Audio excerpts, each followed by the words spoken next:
Hello and welcome to today's edition of the Slam Dunk Basketball Talk. My name is Ateng Emmanuel. This is the show where we get to talk about basketball in Uganda and whatever's happening in the basketball scene. Now, basketball in Uganda has been off for a while due to the COVID pandemic and due to lockdown, so games haven't. So after that, we had to find ourselves in Rhinos, and as you know, Rhinos has brought up so many teams, so many players. So I played for Rhinos. After Rhinos, actually, I didn't stop playing for Rhinos. I'm still a Rhino. And that's when I started coaching Rhinos. I started coaching Rhinos as Amazon. Amazon is one of the clubs for Rhinos Athletics Club. Yeah. So it was a hot soup. I started coaching when I was still a player.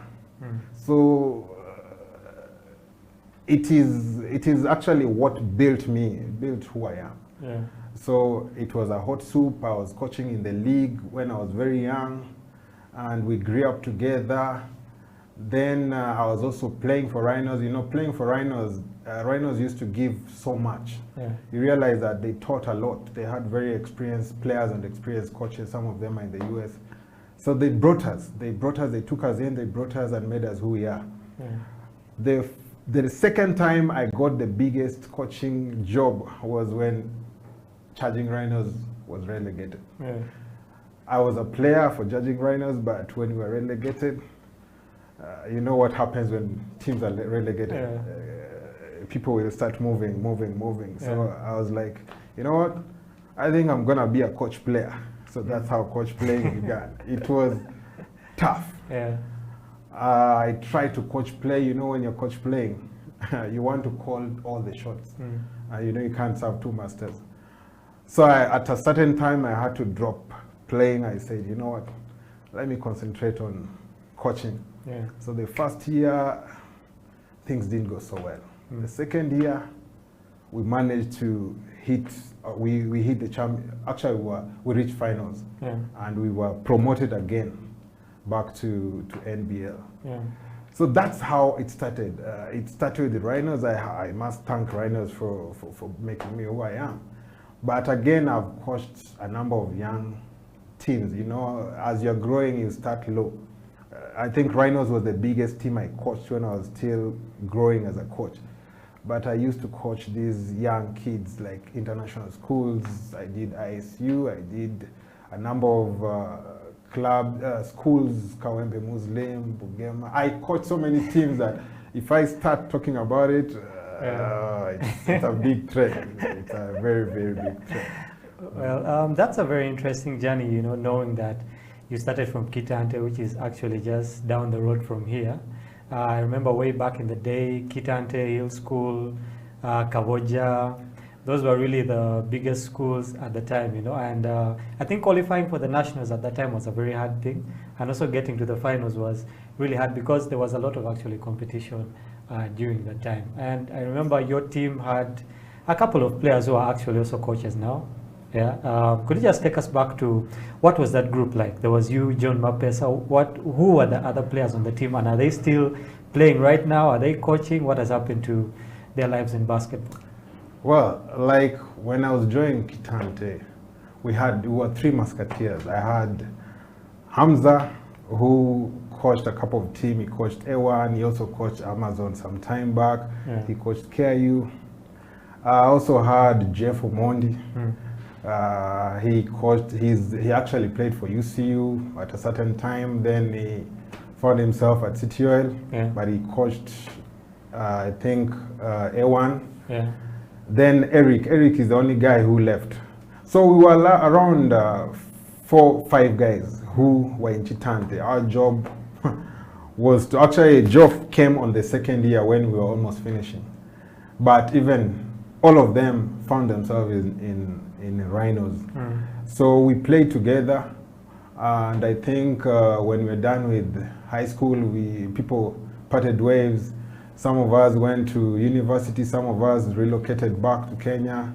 But you realize that all of them are coaches. Yeah. Hamza was a good coach. Geoff is still coaching. Actually, myself, I'm coaching. And you must realize that even Mande Jironi, he's a product of Chitante, a product of Rhinos. Yeah. People like Stephen Omonyi, those are products of Chitante and Rhinos. So it's being a journey. Yeah. And technically, I'm saying that most coaches we have in Uganda, you realize that almost 80% have a background of Rhinos in it. Yeah, good players, Chitante and Rhinos. So Chitante is a school that you could have thought that they had an attachment with Rhino somehow, because from there you are finding yourself in Rhino. So I think it was a good umbrella that brought us up, and we're proud of it. We are proud to be still coaching. I know, in Uganda here, there's so many coaches. I think our database has over 63. But you'd find that active coaches might be something like 20. Very few. Yeah, so that's another problem that I think that's a discussion for another day. Another discussion for another day. Well, just speaking from there, we actually want to pick the discussion from there. Today we're talking about basketball at the grassroots, okay? So that includes basketball when it comes to the kids, basketball in high schools and also in university before they really transition out into the NBL. So you playing back in the day, okay, we had all these tournaments. I think the whole year was filled with, there was at least 3 tournaments for every term, okay? And fast forward it into the present, we have very few tournaments that are happening, okay? So just take us through what was basketball like back in the day, high school basketball, compared to high school basketball now. Has it become better? Has it become worse? According to your view, what has happened in high school basketball?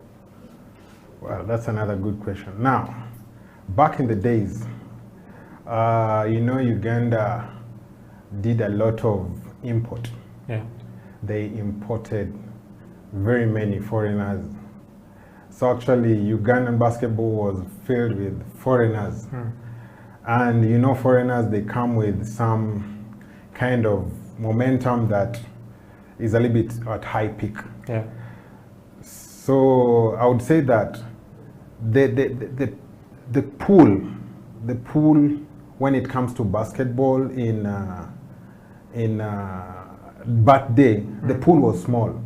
The competition level was so high. Yeah. But again, the number of schools were few.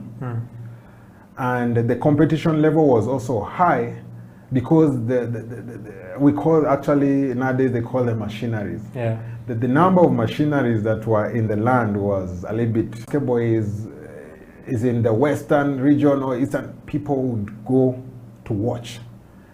And again, you'd find that the teams that were doing well were specific.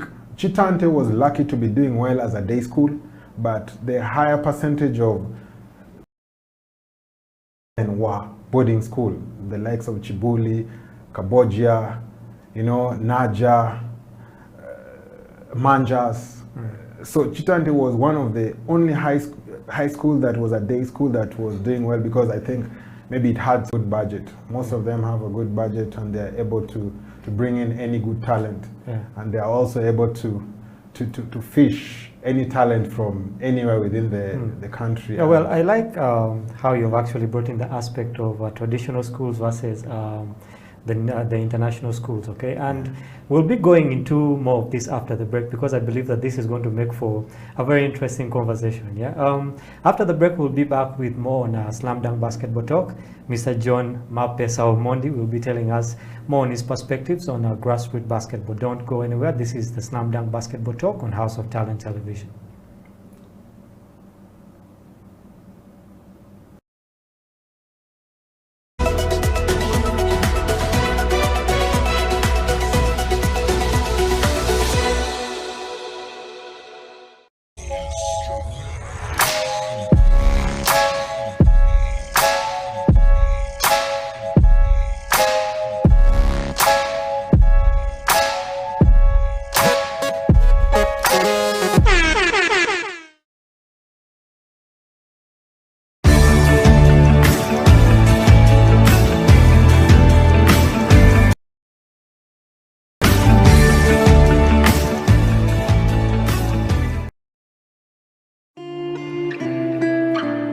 people at the moment are struggling to understand the older generation because times have changed. Technology has come in. They've moved on. Yes. We're the ones sitting back and wondering, what is my child on to? TikTok has surpassed WhatsApp. The other one I call, I never call it Facebook, it's Bookface. Why are you on Bookface? Dad, it's Facebook. Yes.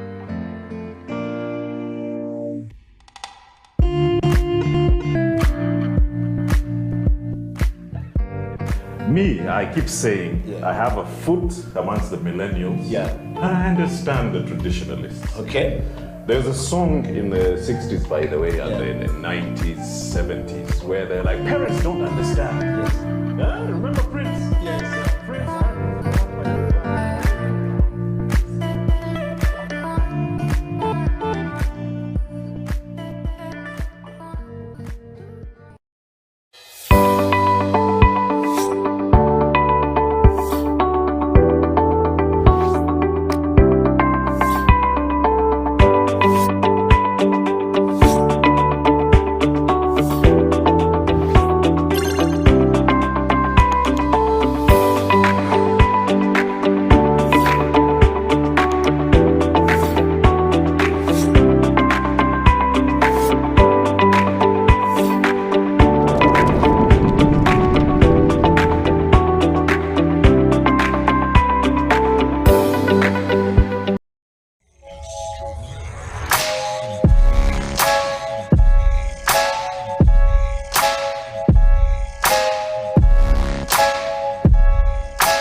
Welcome back to Slam Dunk Basketball Talk on House of Talent Television. Remember, you can catch us live on our social media handles or at House of Talent Television on Facebook and on Twitter. And you can also catch us on YouTube at House of Talent Television live. This is the Slam Dunk Basketball Talk.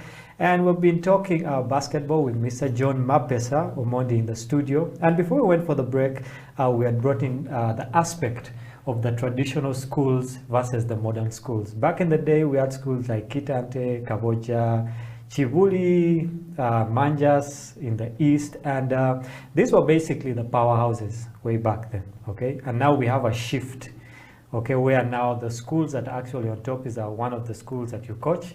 Yeah, that I think that is the school that is on top now. You have other schools like Crane High and all these schools. So the dynamics shifted from traditional schools and it has come into these modern schools, okay? And I think it also shifted from trying to, you know, make a name for yourself, and it has shifted into what would say is more monetary. It's more marketing now, okay? So how has the marketing factor, okay, affected this shift in basketball? Because now, for you to be known, you have to have a marketing factor, and basketball has become one of those, okay? So how has marketing influenced the change in basketball from way back then and today in these modern times?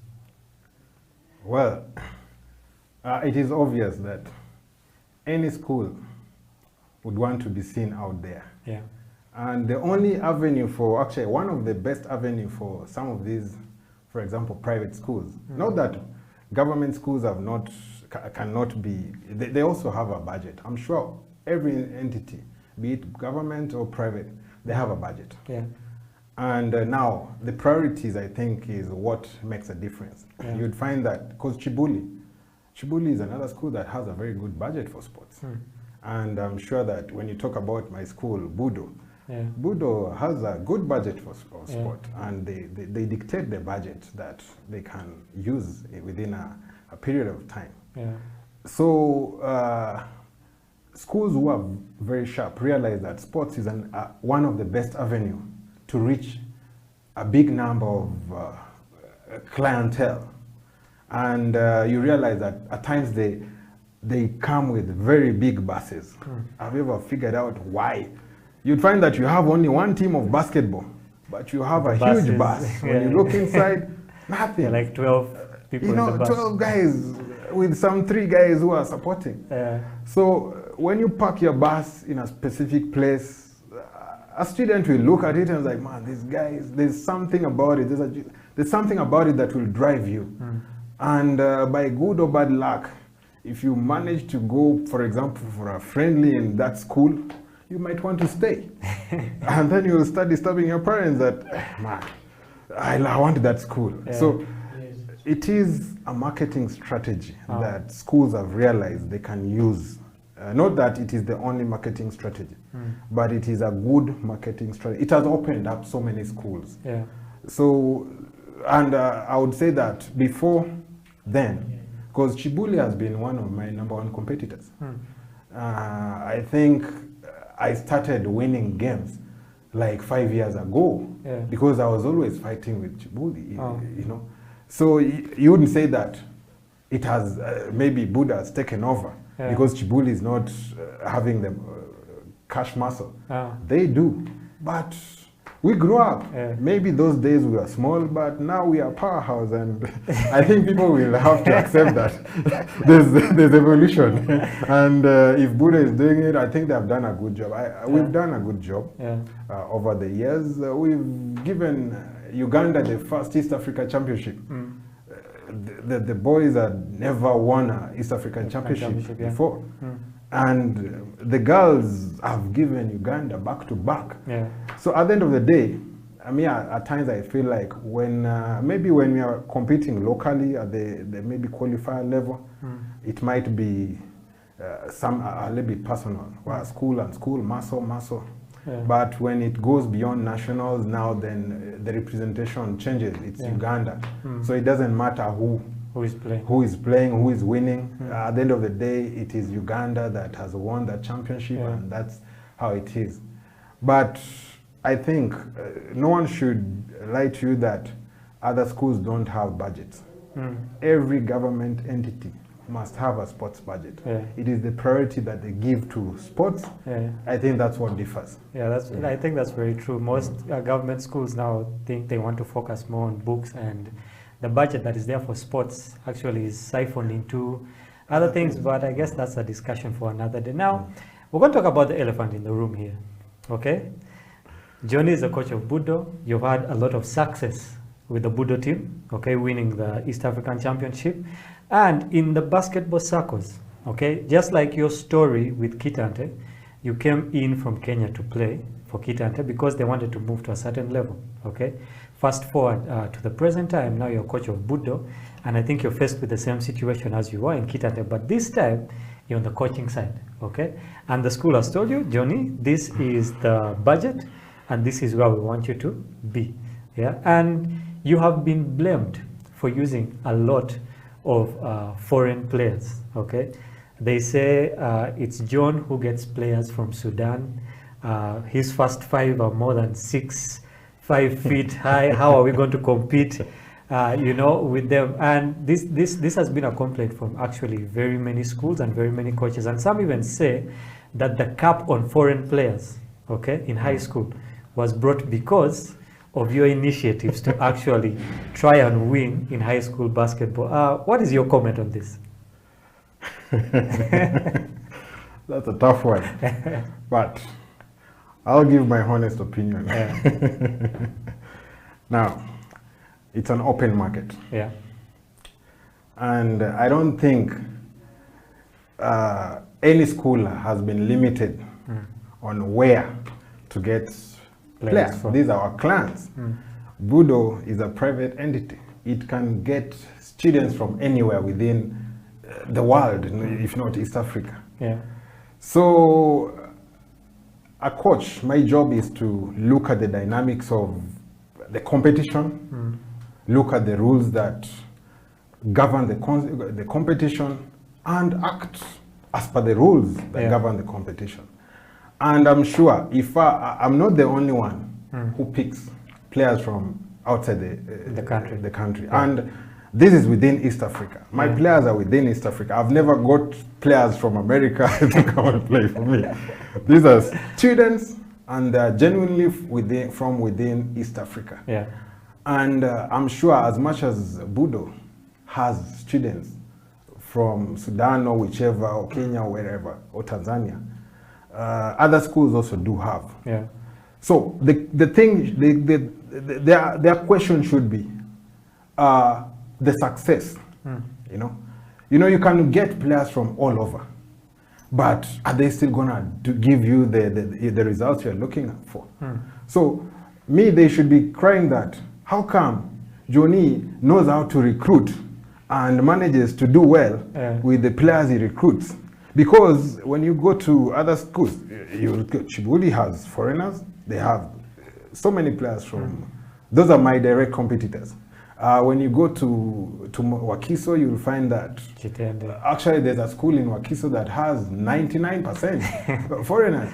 So the question is, why haven't they managed to do well with the input that they're making? Because you'd find that maybe Budo, as a school, it has defined structures. We have to respect why entities do well. So I have a very good structure from the top, from my director all the way to the water boy. We have a good structure and we have a good support staff that enable us achieve our goal. When you go to that school, you find that I have everything. I have the courts, I have the balls. My job is to impart skills. So if I do a good job with that, I think they should ask themselves, can we learn? What is he doing that we are not doing? We're not doing. But if they say that he's bringing in, but somebody would look at it like he's bringing what you've brought in. So that means that the market was open market and the playing ground was level. So why don't you bring in what he's bringing in? Or why don't you do what he's doing? So I think maybe their approach is just the wrong approach. So they should be fighting to know or to, I'm open. If you want to learn what I do, I'll be glad to share with you. So you should ask me, what are you doing that is making you do well? Because now if they say down here, so how about up there? If I'm doing well up there, would you say that now is up there, is he bringing the same people? He's using the same people within Uganda to make ends meet. So if you blame me down here, then you're gonna blame me up there. Because if you see up there, I think I have the youngest, the youngest team in the field. So they need to change their approach. So that brings in actually a very good question. So what are you doing right that they are not doing? Since it's an open market and now we're in a place where you're like a consultant now. Okay, what are you doing right that other schools are not doing, given the same playing field? I don't know who's gonna pay for this consultation. But coaching is the only place that you learn from each other. Now, as I told you, I have a very good support structure. I have all the facilities I need to execute my job. And I'm not complaining about the financial bit, which is a very important part of making ends meet. Finance is one of the reasons why basketball is crumbling, even at the top level. So what we've learned, our coaching, we've learned from different avenues. FUBA has done a good job to give so many courses for coaches. But again, we have so many avenues to research. And what I do, one of the things coaches make a mistake with, they copy and paste. So when you copy and paste, you're copying somebody's strength, but you're forgetting that there's weakness. So if I copy your strength, then I bring to myself, then I'll be improving on the weakness. Because what you do that works for you might not work for me. So what I do, I look at what you do. I ask myself why you do it. I look at the reason why you do what you do. Then I just pick what I think is good enough for me, given the manpower I have. Then I blend it in. You get it? So I don't copy and paste. I copy what you do and I synchronize with what I know. And that is one of the biggest difference that I kind of ride on. And then my philosophy. I've looked around Uganda. the kind of basketball people play. I would say 70% of what I do is defensive. I work so hard defensively. I give 30% to offense, or I would give 20% to offense, which has worked, but no, it's not a good thing. You know, you need to balance it. You get it. So I look at my manpower. Then I balance the percentage I want to give in training. So I give a lot of time on defense. I give average time on offense because I want players to express themselves. You know, coaches also don't realize that if you limit players to do things your way, it's gonna choke them. They're not gonna express themselves. That's true. So if I stick to telling you that this is how I want you to play defense, that is me. So I need to give you some allowance on offense. So that you express what makes you a basketballer. And it has worked for me. At times people say that most of my game is transition. And if you look at it, even in the higher leagues, I take you for a run. But why do I do that? Because I know I have young players who are energetic. What they do is study and play. So they don't have anything stressing them. I know they can run, and everything they do is intense. So when I come to you and I find that you have a weakness, I have to know your weakness. I have to look at the weakness of my opponent. I know that most teams in this championship, actually even in high school basketball, you'd find that 3/4 just pick the players, they go make some layups and play games. So I realized that they have a weakness with giving the right techniques to players. What do? I say that, okay, they don't work so hard on this thing. I want to work so hard on it that they will choke when they want to meet me. They'll have to choke. So that's how I've been riding. I've done that for over 12 years, and it has not failed me. And it's a secret. So technically, well, the secret is now out. And if you're a coach and you're watching the Slam Dunk Basketball Talk, get down to our comment section on our Twitter, on our Facebook. Let us know what your coaching philosophy is like. If you have any questions for Mr. John Omondi, you can post them down there. Also, we'll be reading them later. But I will take a quick break right now, and we'll be back with more on Slam Dunk Basketball Talk. Don't go anywhere.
Welcome back to the Slam Dunk Basketball Talk. My name is Ateng Emmanuel, and remember, this is House of Talent Television, where you can catch us live on our YouTube channel or go down to Facebook and Twitter, where you can also catch us live and drop us some comments. Let us know what you're thinking. If you're a coach, let us know what your coaching philosophy is, your coaching experience. If you're a player and you worked under Mr. John Mapesa, let us know what kind of coach he is. And I think he's an interesting coach coming from the kind of background that he is. I know that you have coached with Coach Coach Walker. Okay, and Walker was a very flary coach. He was kicking bottles here and there. And what kind of impact did Walker have on you? And did that affect your coaching philosophy? Do you coach the same way, or you took another route from where he left off?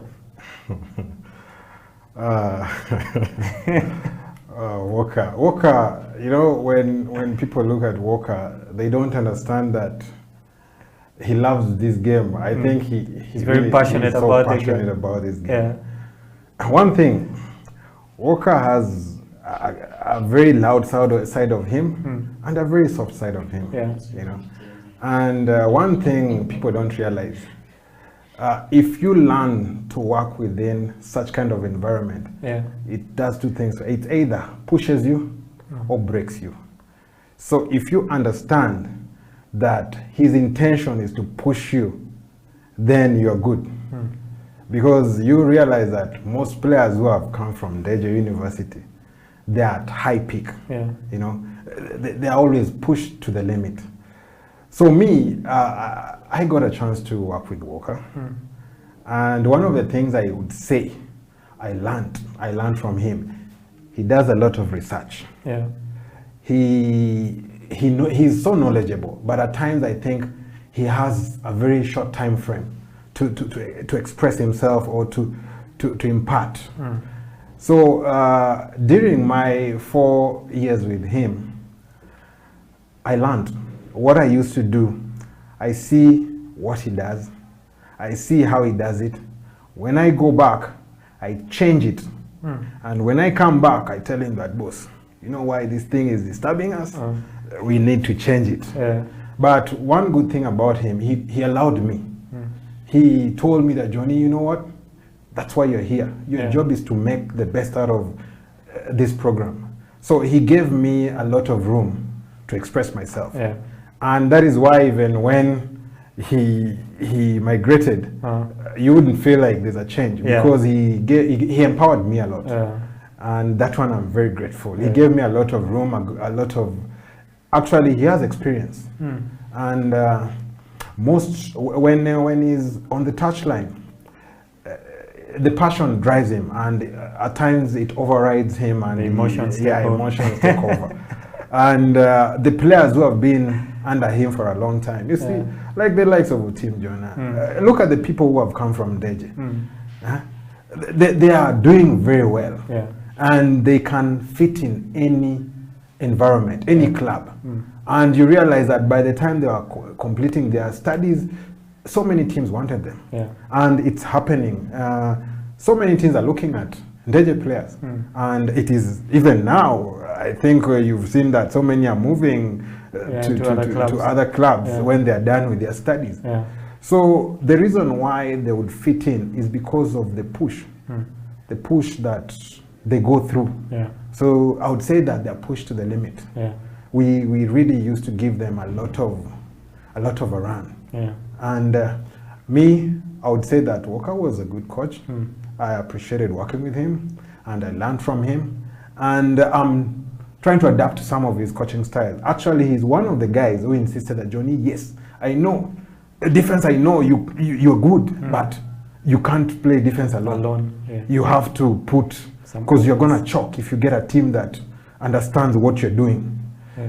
So that is why at the moment I'm trying to synchronize a little bit of more of offense. I would now give from 30%, I would try to take it to 40, but I'm still stuck to my 30%. I cannot give it. Because you realize that I know all the big teams. You realize that one of the reasons why I would say that Deje would penetrate any team in Uganda is because our defense is hard, our offense is average, but we run you down. We run you down because, you know, my philosophy again comes in. I believe in taking you for a run. If you cannot keep up, then you let me win. So the secret to beating Indeja is just outrun Indeja. No, you can't outrun Indeja because they're the masterpiece of the run. Because you'll find the defense there. They're very energetic, they're young, and they're ready for you. They have nothing to prove. True. But they have the fighting spirit. They have that heart and the fight. Yeah, that's very interesting, and it's always good to know, you know, the people who have had an influence on you when it comes to your coaching journey. Well, we're going to get back into the main topic for today. We're looking at basketball at the grassroots. Okay, I heard that the under-16 team, okay, the Ugandan team that was actually supposed to go and take part in that tournament, was actually cancelled out. It's not the first team that is being cancelled out. We had the same problem with the Gazelles, who couldn't go to Kenya to take part in the Afro-Basket, but that's also a discussion for another day. We're still looking at basketball at the grassroots. With the experience that you've had coaching young kids and also coaching at the high school level, okay, what are some of the biggest problems you've faced at the grassroots when it comes to, let's say, players, when it comes to working with different institutions? And I also know FUBA has a part that it plays in all these issues. So what are some of the biggest problems that you've faced with basketball at the grassroots? Well, basketball at the grassroots has, it has some challenges are because of our laziness. Some it's because of the structures. Because I would say that FUBA has one of the best structures with regards to sports development in Uganda. But I don't think they have empowered the grassroots structures to do so much. But again, when you look at the grassroots structure, they are crippled. You know, there's one thing that we have to agree. Money, funds. Let me talk about funds. Funding is a big issue because everything you want to do, you need a ball. Anything you want to do, you need facilities. Anything you want to do, you need a coach. Anything you want to do, there's so much. But you see, now, down there, if, for example, our structures as coaching association could do more voluntary than the cash side, then we would do ourselves a lot of justice. You know, by the now, because I remember there's a plan to register academies. But again, when you look at registration of academy, it means that these academies have to part with some cash, which is not there. And then the dynamics of running an academy also, you need to cash in to make the academy. Because when you're starting anything, you find that there's a hitch. You need to buy balls. You need a facility. And you realize that Uganda, one of the problems they lack is facility. They don't have basketball structures. Actually, you'd find that it's schools that have basketball courts. Out there, they are counted. You'd find that there are 2 or 3, which you can even run a program. So I think maybe FUBA should look at maybe adding the number of sports facilities in Uganda, because the population is big. The population is very big. The players are growing. I think we have more players. Uganda has the biggest league in East Africa. If not, I think it's one of the biggest league. And managing such a league, you need a home court, which we don't have. We are still renting. You saw we couldn't use YMCA for so many dynamics. You saw Lugogo, we are stuck. So technically, it is hard for this federation to run so much at the grassroots if they cannot even run what they have at the top level. So I think it comes back to investment. The priorities that probably FUBA will have, or the priorities that the guys, the investors, you know.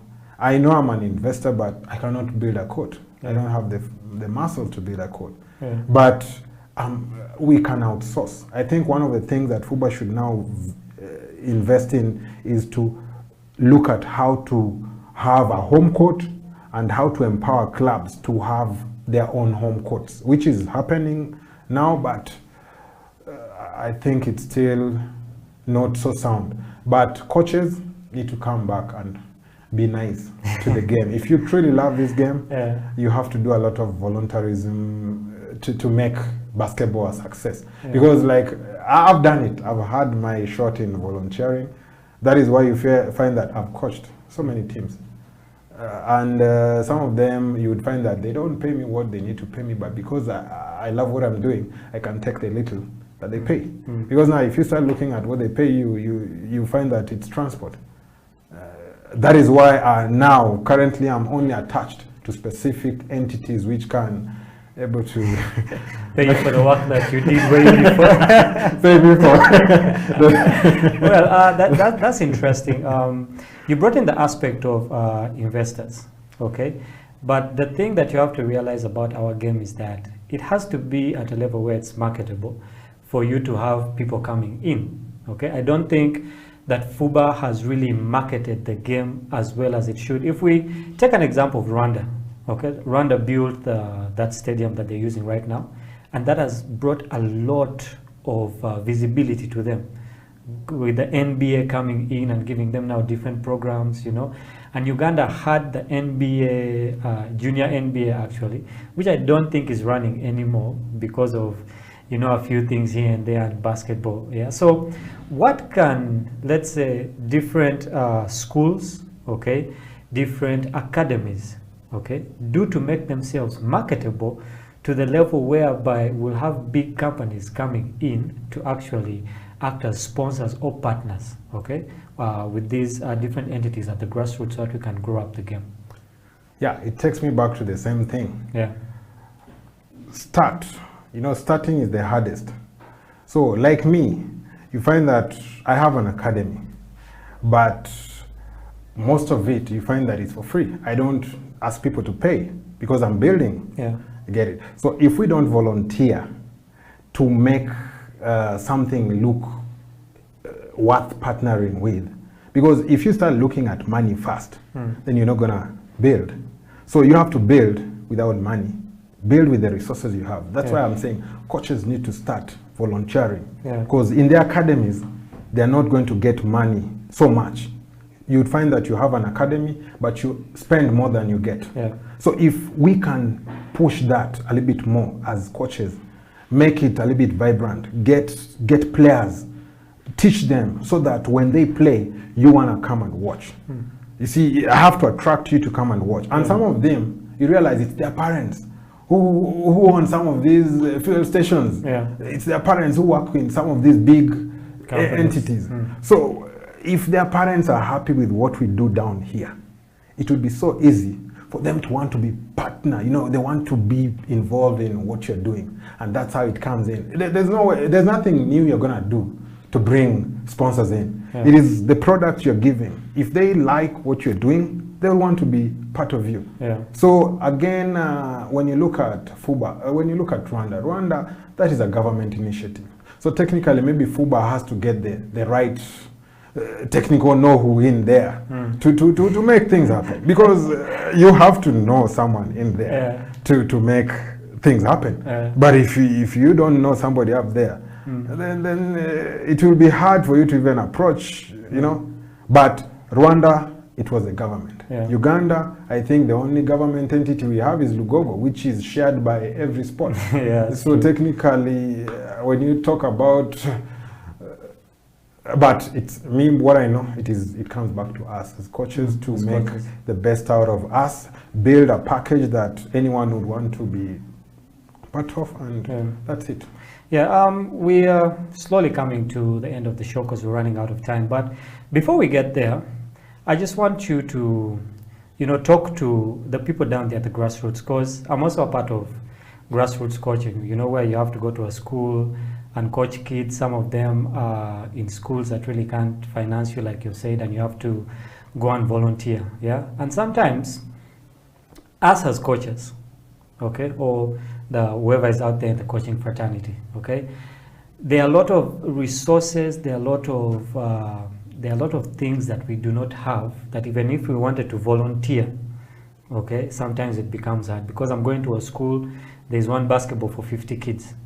You have 5 cones for 50 kids. okay? You're sharing a court with netball, with handball, sometimes they're playing football on these courts, okay? So there are very many issues that even if you wanted to volunteer, you face as a coach, okay? So what can the NCS and FUBA for now do? Because we realize we're in a situation of lockdown, and you know, coming out of lockdown, we really need to engage these kids, because at the end of the day, it's these kids who feed into the national teams of the future, okay? So what should FUBA, National Council of Sports, and also the country itself do to support these grassroots in respect to resources, in respect to education?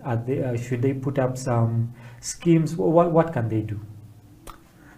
I think it comes back to FUBA, it comes back to FUBA empowering its structures down at the grassroots. Yeah. Maybe you find that you have coaches, but probably they're not structured enough to know what to do.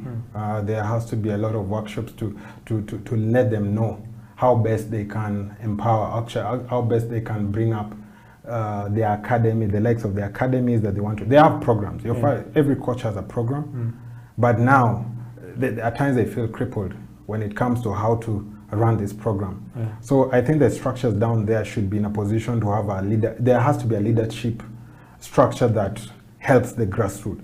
When you come to schools, you know, as coaches, that's why I'm very happy that FUBA has given us a lot. I think through FIBA, we've had a lot of courses that even if you have one ball, a school, you have so much, but you have one ball, it is still possible for you to still go to that school and still run a coaching course. Because remember, not all the time a player is always going to play with the ball. So you can do station kind of, you know, whereby this group is doing this group is doing that, but everything is geared towards the end results of building a basketball. So technically, don't feel shy that you have a school. You can even use your basketball. If you want to make the school be in love with a sport, show them that it is worth it. So show them you can resources. Do it. So you use your basketball coaching skills to be able to teach so many with one basketball. So you do group kind of sessions whereby you teach different skills. You know, when there are many, you teach different skills. And then when you talk about National Council of Sports, the only thing they can do is probably fund some of the facilities. You realize that the only thing that they also still rely on is Lugogo. Nambole, I think, was left to the dogs. So technically, NCS, I think they should, through government, I think the only thing is to lobby and put some facilities. That's the best they can do. And probably fund a national team after which they are doing. I'm not saying that they're not doing, but I think it is so sad if a national team can be in a position, you know, they have a chance of qualifying, and then they're just in the neighborhood in Rwanda here where they can even use a bus, and then you find that a team fails to go. And what I can tell you again, there was a high possibility that Uganda was going to qualify for AfroBasket. That's the thing. And you can never know now because they didn't get the chance to compete. You realize that Rwanda, you saw how Kenya and Rwanda played, how it turned. Kenya lost so many games, but they won the championship. Won at the end of the day. Uganda has won some. Actually, I think Uganda has a very good team. Both men and women. I believe, I do a lot of women coaching, and I believe Uganda would have made it. Well, it's very good that we had you on the show today, you know, getting your perspectives and also your consultancy, which I think many coaches will have to pay for at the end of the day. But Johnny, would like to thank you for coming onto the show and just sharing with us your experience and also your thoughts on grassroots basketball. I believe that we'll also, you know, invite you next time, because we haven't really, you know, entered into everything we could have gotten out of you as a basketballer, as a coach. We also know that you step into other realms where you're a father and all these things, and all these make you a total basketballer. We just want to say thank you from House of Talent Television. And if you're watching us, remember you can catch us live on Facebook at House of Talent Television, on Twitter, and also on YouTube, and also on our website. We want to thank you for being with us today, wherever you watched the show from. Thank you. This was Slam Dunk Basketball Talk with me, Ateng Emmanuel, and John Mapesa Omondi. Have a beautiful day. Thank you.